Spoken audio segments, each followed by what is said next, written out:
안녕하세요, 여도은입니다. 부자들의 부동산 오늘 2탄을 가지고 왔습니다. 제가 1탄을 통해서는 금융자산 10억 원 이상을 보유한 이 부자들의 부동산 투자에 관련된 그 현황과 그들이 생각하는 향후 부동산 시장에 대한 전망, 그리고 부동산 포트폴리오는 어떻게 구성되었는지 간단히 다뤄봤는데요.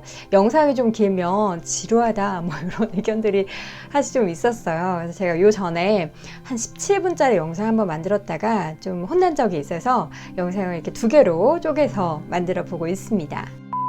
자, 어쨌든 그래서 2탄을 통해서도 이 부자들의 부동산 관련된 이야기를 이어나갈 텐데요. 1탄에서도 잠깐 언급드렸듯이 이 조사 대상이 된 금융자산 10억 원 이상을 보유한 분들을 통칭해서 부자라고 지칭해서 이야기한다는 점 참고해 주시기 바랍니다. 자, 앞서 제가 1탄에서 이야기하다 만 부분이 있었어요. 뭔지 기억하세요? 아직 1탄 안 보셨나요? 빨리 보고 오세요. 빨리 보고 오세요. 자, 앞서 1탄에서는 부자들이 건물이나 상가에 투자하는 비율이 직전 조사에 비해서 크게 감소했다라는 이야기를 드렸어요. 왜 감소했을까요? 로 제가 끝냈는데 보면 2번의 이전 조사 내용들을 살펴보면 건물이나 상가에 이 투자를 하고자 하는 비중이 2016년 말 기준으로 해서 57%, 그리고 그 다음에 2017년 말 기준으로 해서 47.6%였고요. 작년 말 기준으로 해서는 36.5%로 이렇게 매해 계속해서 건물이나 상가에 관련된 투자 비중이 10%포인트씩 감소하고 있습니다. 반면 이 건물이나 상가를 제외한 다른 형태의 부동산 투자 계획의 비중은 최근 3년 동안 점진적으로 증가를 했는데요. 특히 투자용 주택이나 이 아파트의 비중이 가장 큰 폭의 증가세를 보였습니다. 사실 이건 우리 시청하시는 분들도 이미 체감을 좀 하고 계실 것 같아요. 이 지금까지 이런 변화를 보면은 부동산 가격의 상승세에서 많은 부자들이 이 자본이득, 그러니까 매매 차익에 관련된 기대감에서 이런 움직임들의 변화가 나타났다로 생각할 수 있을 것 같습니다. 자, 그런데 여기서 더 보아야 될 점은요, 한국감정원이 밝힌 내용인데 중대형 그리고 소형 상가의 자본 수익률도 점진적으로 상승하고 있어서, 그러니까 매매로 인한 차익에 관련된 수익률이죠. 이 주택이나 아파트 가격뿐만 아니라 건물이나 상가의 가격도 상승하고 있다는 거예요. 그럼에도 불구하고 부자들의 건물이나 상가에 대한 투자 계획 비중이 감소하는 건 무엇 때문일까요? 바로 이건 부자들의 건물 또 상가에 대한 이 투자 목적에서 그 해답을 추론해 볼 수 있습니다. 부자들의 건물이나 상가에 대한 투자 목적이 보통 자본이득보다는 노후자금 확보를 위한 이 안정적인 임대 수익에 있는데요. 한국감정원에 따르면 이 중대형 소형 상가의 공실률이 2017년의 저점으로 계속해서 점차 늘어나고 있는 추세이고요.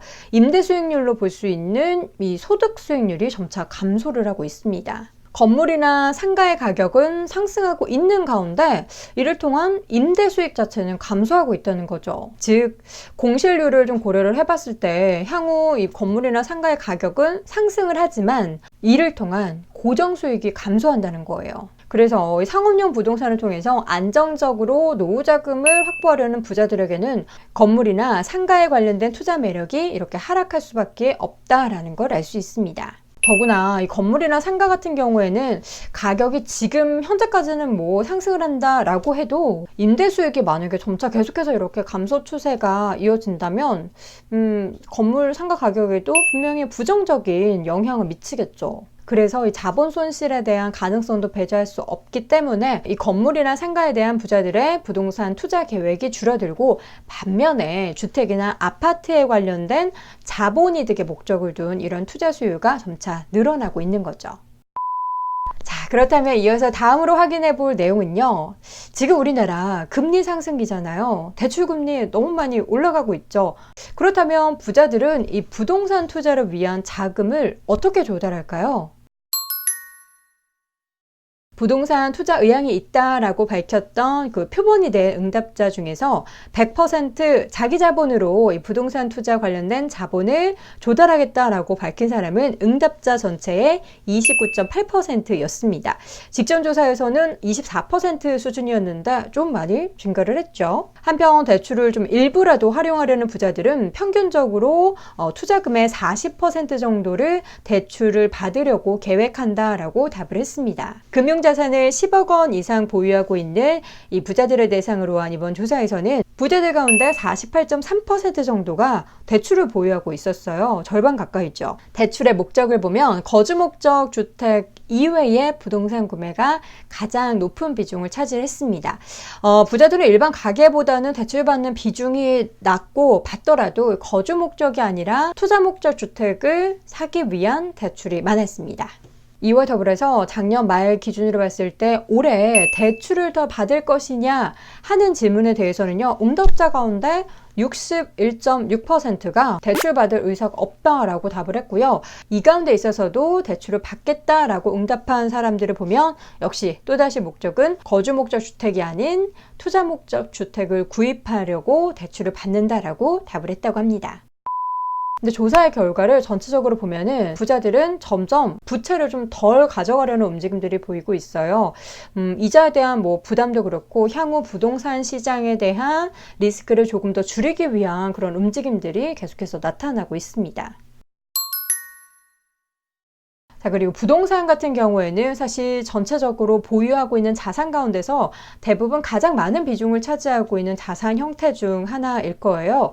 그래서 이 상속이나 증여의 대상에도 이 부동산은 빠질 수가 없죠. 현재 보유 중인 자산 중에서도 가장 많은 기여를 한 소득이나 투자 형태 역시 27% 넘는 응답자가 부동산이다라고 대답을 했는데요. 국내 부자들 중에서 부동산을 통해 부를 일군 경우가 굉장히 많다라는 것을 반증하고 있습니다. 사실 근데 상속이나 증여 이쪽 내용을 좀 보면요, 우리가 부동산 투자를 하기 위해서는 일정 규모 이상의 현금이 필요하죠. 돈이 필요하기 때문에 40대 중반 이전에 상속이나 증여를 받은 이 부동산 자산을 활용해서 부동산 투자에 나서고 있는 비중이 많다라는 것을 추론해 볼 수 있습니다. 그리고 실제로 향후 계획하고 있는 상속이나 증여 관련한 자산의 형태에도 이 부동산을 활용했다라는 부자들이 많았는데요. 이 보고서에서도 응답자 가운데 44%가 이 상속, 증여 관련해서 부동산 자산을 활용하겠다라고 밝혔습니다. 그리고 2016년도부터 추이를 계속 보면은 다른 금융자산이나 기타 다른 자산에 비해서 이 부동산의 비중이 계속해서 더 늘어나고 있다는 부분 알 수 있습니다. 자, 제가 이렇게 해서 1탄, 2탄 안에서 부자들의 부동산 투자에 대한 이야기를 나눴어요. 이 부자라는 표현을 너무 많이 했는데 제가 사실 앞서서도 이 부자라는 단어를 쓰는 게 굉장히 또 불편하지 않을까 이런 걱정을 사실 조금 하면서 1탄에서도 그렇고 2탄에서도 그렇고 영상 초반에 말씀을 드렸는데 부디 불편하지는 않으셨으면 좋겠고요. 이 조사 대상이 된 10억 이상의 금융자산을 보유한 부자들의 부동산 관련된 내용들 쭉 봤는데 이 영상을 통해서 부자들은 그렇구나, 혹은 그들은 집 한 두세 채 가지고 있구나, 이렇게 생각을 하시기보다는 그들의 부동산 관련된 투자의 뭔가 형태, 그리고 앞으로에 대한 전망과 그들의 스탠스를 좀 보면서 우리 시청하시는 분들도 부동산 투자 관련된 아이디어를 조금 얻어보실 수 있지 않을까라는 생각으로 이렇게 영상을 준비해 봤습니다. 이 영상을 보시는 많은 분들이 자산 쑥쑥 더 늘어나길 하는 바람으로 다음 영상을 통해서도 또 도움이 될 수 있는 유용한 정보 가지고 오도록 하겠습니다. 영상 잘 보셨다면 구독, 또 응원에 좋아요도 부탁드릴게요. 감사합니다.